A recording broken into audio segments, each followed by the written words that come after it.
ထိုင်းနိုင်ငံလုံးမှာဒုတိယမြေဈေးအကြီးဆုံးနေရာ14နှစ်အတွင်း114ရာခိုင်နှုန်းတိတိမြေဈေးတက်ခဲ့တဲ့နေရာတစ်ခုထိုင်းနိုင်ငံရဲ့ Beverly Hills လို့တင်စားကြတဲ့အထိအဆင့်တန်းမြင့်တဲ့ High Society Area World Class Lifestyle Hub ဒီနေရာကိုတောင်းလောလို့ခေါ်ပါတယ်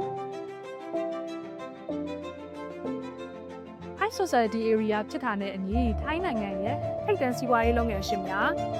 နိုင်ငံရေးထိပ်သီးခေါင်းဆောင်များဆွေစဉ်မျိုးဆက်ချမ်းသာခဲ့ကြတဲ့မိသားစုဝင်များနာမည်ကြီးအမှုပညာရှင်ပေါင်းများစွာနေထိုင်တဲ့ area တစ်ခုလည်းဖြစ်ပါတယ်။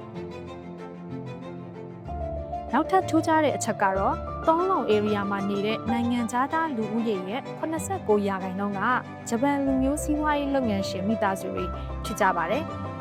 Hong Kong, UK, US, Singapore အစရှိတဲ့နိုင်ငံတကာ technology startups လုပ်ငန်းရှင်တွေကလည်းတောင်းလုံကို wealthy expert lifestyle တစ်ခုအဖြစ်အားဖြည့်ပေးနေတာပဲဖြစ်ပါတယ်။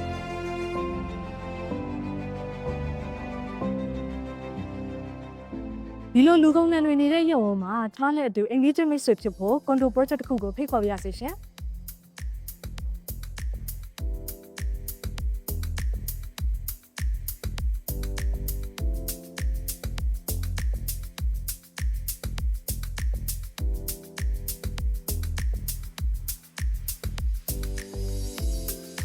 ဒီ project ကတောင်းလောင်ရဲ့နှလုံးသားလို့တင်စားတဲ့ Sukhumvit 55 middle zone မှာတည်ရှိပြီး Michelin restaurants တွေ high-end bar နဲ့ luxury clubs တွေ Grade A office, medical hub, international schools တွေ community malls တွေအားလုံးနဲ့လမ်းလျှောက်အကွာအဝေးမှာရှိရပါ။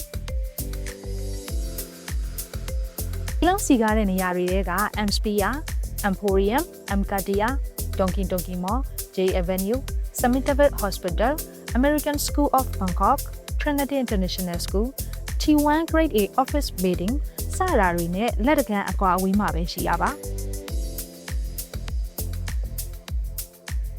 ဒီ46လွှာအမြင့်ရှိတဲ့ condominium project ကိုထိုင်းနိုင်ငံရဲ့နာမည်ကြီး developer Novel Development ကမိသားစုဝင်450ဦးအတွက်သာဆောက်လုပ်ထားတာဖြစ်ပါတယ်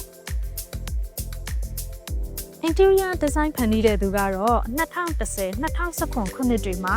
Best Landscape Condominium ဆုတွေယူထားခဲ့တဲ့ထိုင်းနိုင်ငံတော်ဝင်ဒီဇိုင်နာအထင်ကရခွန်ဝိထုံခုနလက်ကန်ပဲဖြစ်ပါတယ်ဒီ project ကတာမန်ကွန်ဒိုရီလိုမဟုတ်ဘဲ1920ခုနှစ်ဝန်းကျင်က The Great Gatsby ရဲ့ luxury အငွေ့အသက်ကိုတဖန်ပြန်လဲသက်ဝင်စေတဲ့အမှုပညာပြရုပ်တစ်ခုဆိုလဲမမှားပါဘူးSmart Housing Estate System တွေဖြစ်တဲ့ Car License Plate Recognition, Automatic Car Parking, Facial Recognition Access, Smart Home Solutions အစရှိတဲ့ခေတ်ပေါ်နည်းပညာတွေသုံးပြီးနေ့စဉ်နေထိုင်မှုကိုပိုပြီးတက်တောင့်တက်တာအဆင့်မြင့်တင်ပေးထားပါတယ်။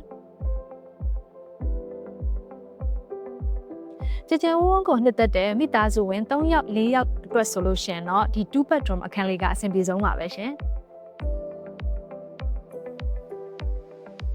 ဒီ one bed plus အခန်းလေးကတော့ကြဝန်းလည်းနေလို့ရမယ်အခန်းပိုလေးတစ်ခန်းပါတဲ့အတွက် home office အနေနဲ့လည်းသုံးလို့ရတာဖြစ်တဲ့အတွက်ကြောင့်မလို့ကျွန်မကြိုက်ဆုံးပါပဲရှင်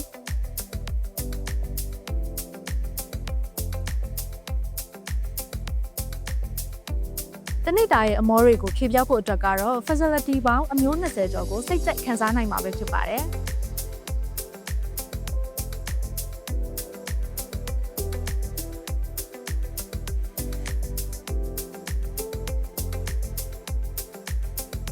ခန်းတွေအားလုံးကို laminated floors, floor to ceiling windows, home automation systems, wax marble countertops တွေအပြင် German နာမည်ကြီး brand တွေဖြစ်တဲ့ Groha, Karch နဲ့ Teka appliance တွေကိုသုံးပေးထားပါတယ်။ဒီ ultra luxury project ကိုဝယ်ပြီးပြီဆိုလို့ရှိရင်လည်းနေထိုင်မှုဗီဇာအတွက်ကပူစရာမလိုပါဘူး။ထိုင်းနိုင်ငံရဲ့အမြင့်ဆုံးဗီဇာ category တွေကတစ်ခုဖြစ်တဲ့နားနှစ်စာ elite visa package ကိုလည်းရရှိမှာဖြစ်ပါတယ်။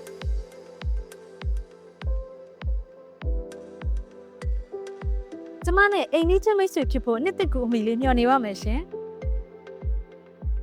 အကောင်းဆုံးဆိုတဲ့အရာတွေကိုပဲမျှဝေပေးခြင်းခဲ့တာပါ Home Thailand Estates